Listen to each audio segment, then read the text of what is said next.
In 1780, a trading ship of the East India Company just arrived from China, tied up at the London docks, bearing a curious cargo. It was a brace of long-haired, short-bodied dogs, all of them with rather startling blue-black tongues, a scowling facial expression, and nearly straight rear legs. These were the first Chow Chows to be seen in the West. An extremely ancient breed, the origins of the Chow can be traced back at least to 150 BC. He was the all-purpose dog of China and was used for hunting, herding, pulling, and protection. Today, the Chow is one of the most firmly established of the recognized breeds. During this presentation, you'll be seeing many Chows. Some are outstanding examples of the breed, some are less so. All of them will help your understanding of the breed. After you've seen the entire presentation, feel free to review any individual section. In general appearance, the Chow is a powerful, sturdy, squarely built, upstanding dog. He's medium in size with an average adult height of 17 to 20 inches at the withers. Size, however, should never take precedence over overall proportion and type. The dog should exhibit strong musculature and heavy bone. Here you can see the Chow's compact, short-coupled build. The overall impression should be one of elegance and substance combined into an active, alert, and agile dog. The scowling expression of the Chow's face is one of its most distinguishing characteristics. It imparts a lordly, sober, even snobbish appearance. The Chow has a blue-black tongue, a trait whose origins remain obscure. A third distinguishing trait of the Chow is its gait. The short, stilted gait is unique to the breed and is produced by the straight, strong legs with little apparent rear angulation. Viewed from the side, the hock joint and the metatarsals, the bones between the hock joint and the foot, are directly beneath the hip joint.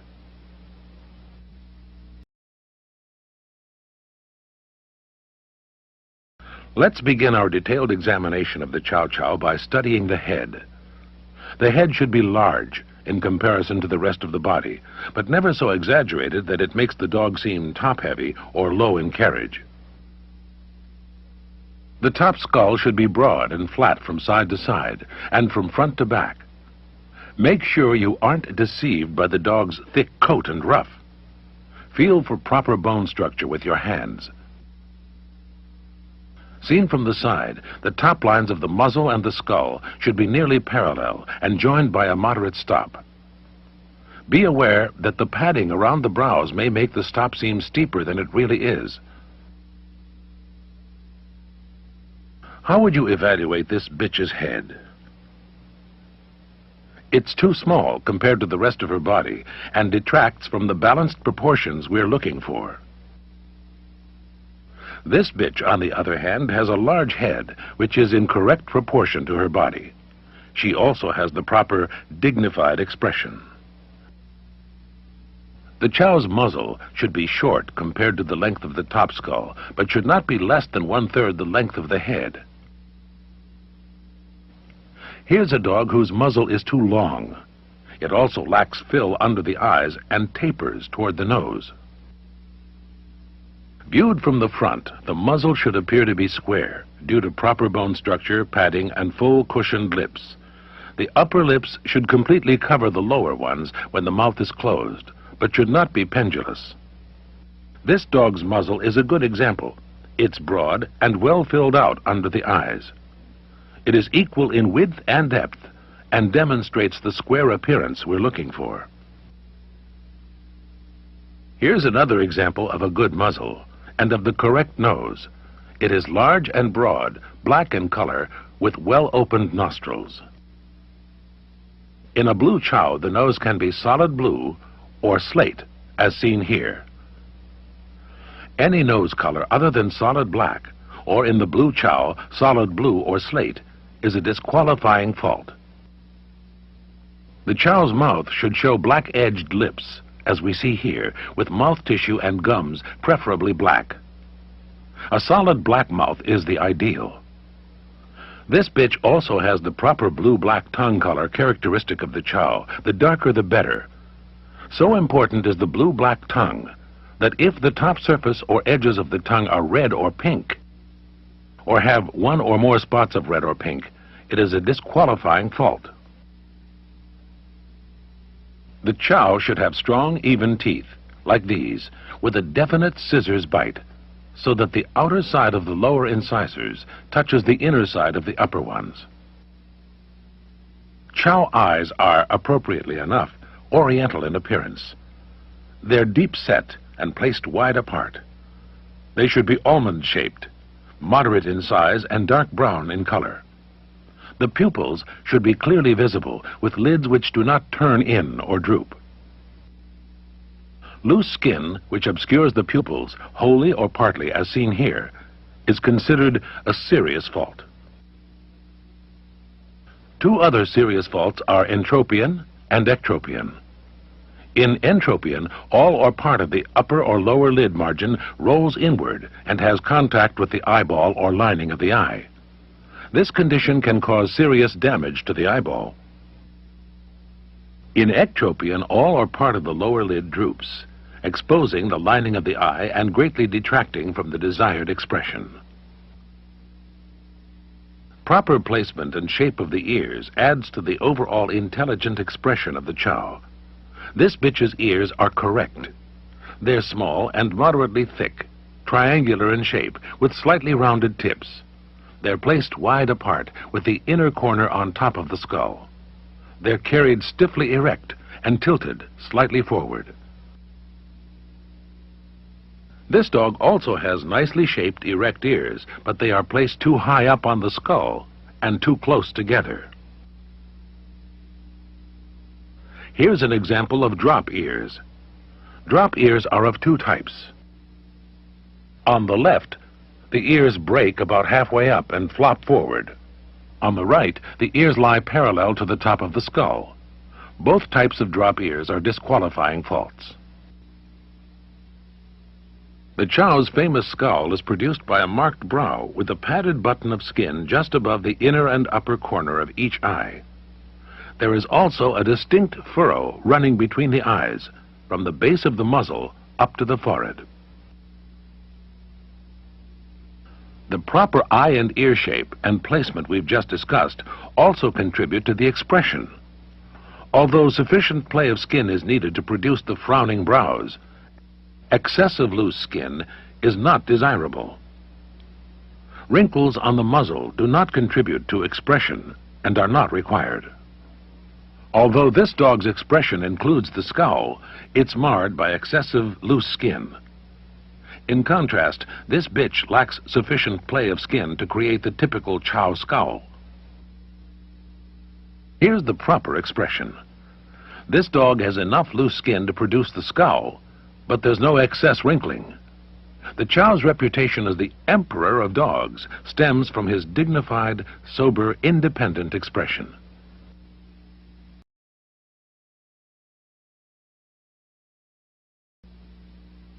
Now let's consider the Chow's neck and body characteristics. The breed standard calls for a neck that's strong, full, well-muscled, and nicely arched, as seen here. The length of the neck should be such that the head can be carried proudly above the top line as the dog stands at attention. This dog's short neck detracts from the desired elegant outline. This correct neck joins smoothly with a short, compact body. Body length from forechest to point of buttocks should equal the dog's height at the withers, and the distance from the tip of the elbow to the ground is half this height. This creates a square-looking animal. A profile other than square, seen on this bitch, is a serious fault. The Chow is close-coupled, which means that the area between the last rib and the pelvis is short. The body is strongly muscled, broad and deep, and should be well let down in the flank. The top line is straight, strong, and level from withers to root of the tail. The chest is broad and muscular, with closely set, well-sprung ribs. The brisket should be deep, extending down to the elbows. Here's a dog with proper neck and body structure.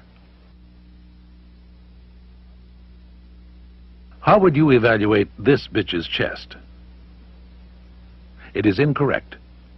It is narrow and pinched, which could affect her lung capacity and breathing. A related problem is slab-sidedness, seen on this bitch. This is a serious fault.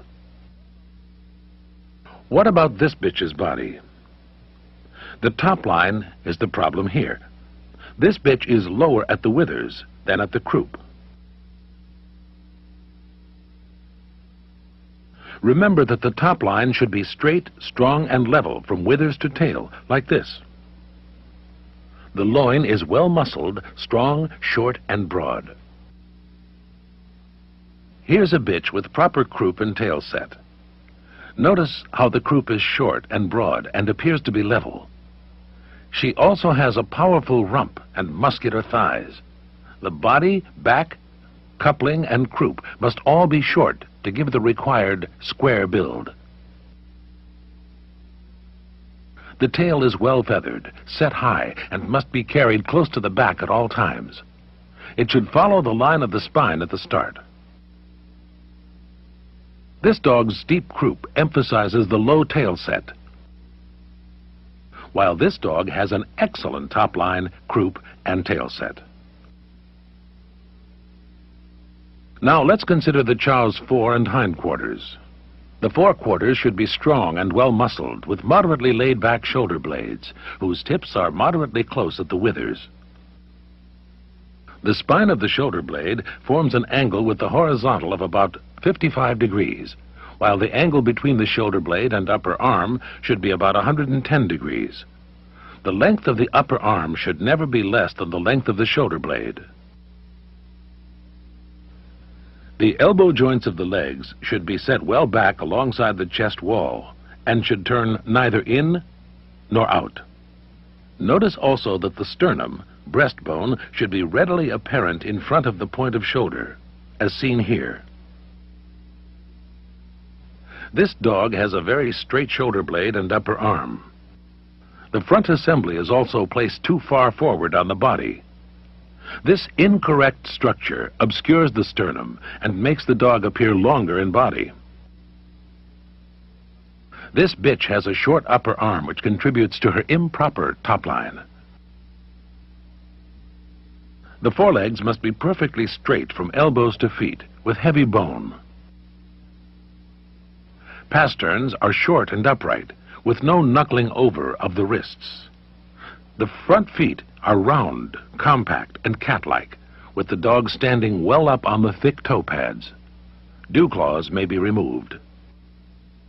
This dog is knuckling over, which denotes weakness in the front legs. Here's an example of proper front assembly. See how in this front view the legs are parallel and are spaced widely apart because of the Chow's characteristic broad chest. Notice, too, the excellent heavy bone. The hindquarters should be in proportion with the front assembly, the heavy bone being approximately equal to the bone of the forelegs. Broad, powerful, and muscular, the legs, viewed from the rear, are again straight, parallel, and widely spaced because of the broad pelvis. The stifle joint is well knit and stable, with little angulation. It should point forward, and the bones of the joint should be clean and sharp. Viewed from the rear, the hocks are well let down and straight. The hock joint must be strong, well knit, and firm, never bowing or breaking forward or to either side. The hock joint and metatarsals lie in a straight line below the hip joint. This dog has too much stifle angulation, causing the rear legs to stand out behind the hips. This bitch's hocks are too long. Unsound stifle or hock joints are serious faults. This dog's hocks are knuckling over. To check for this condition, watch the dog as he shifts his weight forward.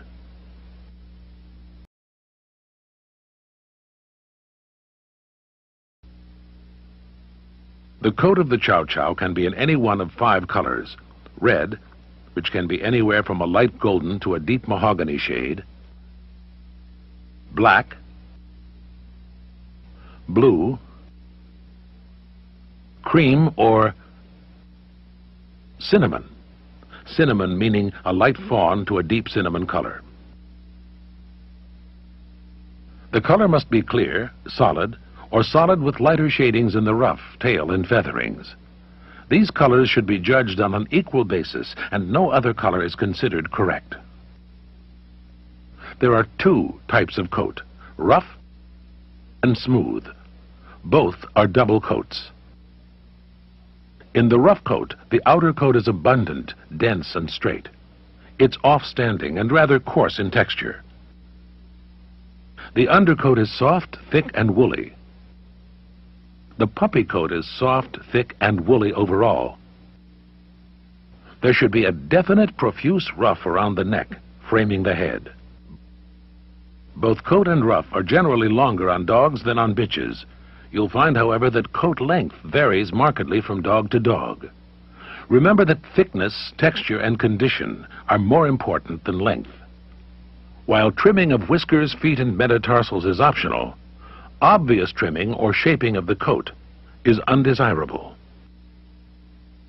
The smooth-coated Chow, seen here, should be judged by the same standard as the rough-coated Chow, except that references to the quantity and distribution of the outer coat are not applicable. It has a hard, dense, and smooth outer coat and a definite undercoat. There should be no obvious ruff or feathering on the legs or tail. This feature distinguishes a smooth Chow from a short-coated rough Chow. We mentioned earlier that along with the Chow's facial expression and unique tongue color, its gait is a third distinguishing trait. It must be sound, straight-moving, quick, and powerful. The rear action is short and stilted because of the straighter rear assembly. It is from the side that the unique stilted action is most easily assessed. This action can be seen both at the walk and at the trot. Here you can see how the rear leg moves up and forward from the hip, not the knee.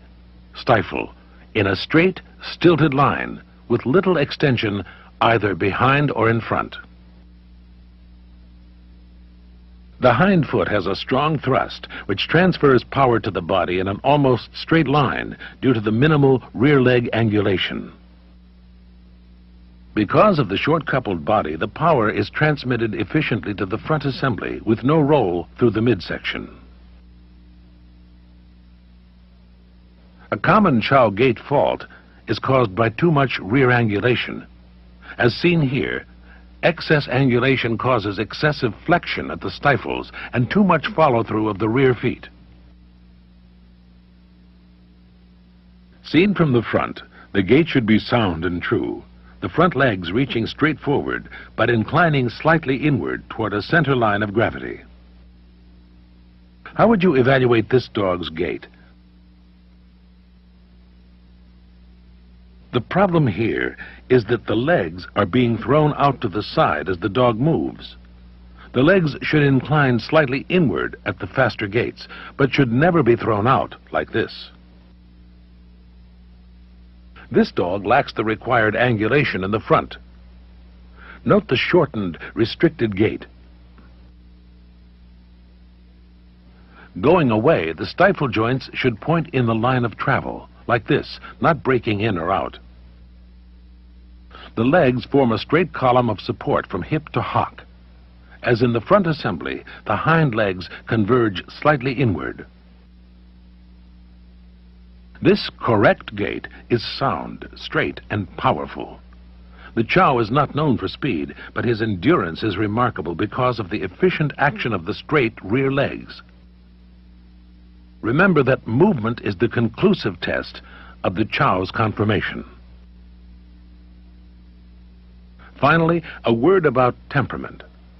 You should get an impression of aloofness, dignity, and keen intelligence.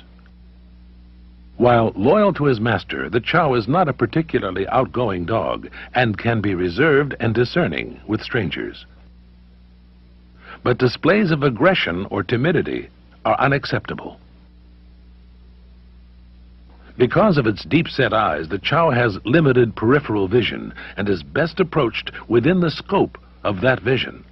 Chows should always be approached from the front, never from the rear or from above. In comparing specimens of different sex, due allowance must be made in favor of the bitches, who may not have as much head or substance as do the males. There is an impression of femininity in bitches as compared to an impression of masculinity in dogs. Exaggeration of any characteristic at the expense of balance or soundness shall be severely penalized. Snipey, fine-boned, or overdone, ponderous, cloddy specimens are objectionable. In summation, in evaluating the Chow, the overall picture is of primary consideration. The Chow has been man's devoted companion for literally thousands of years, and will continue to be so for years to come.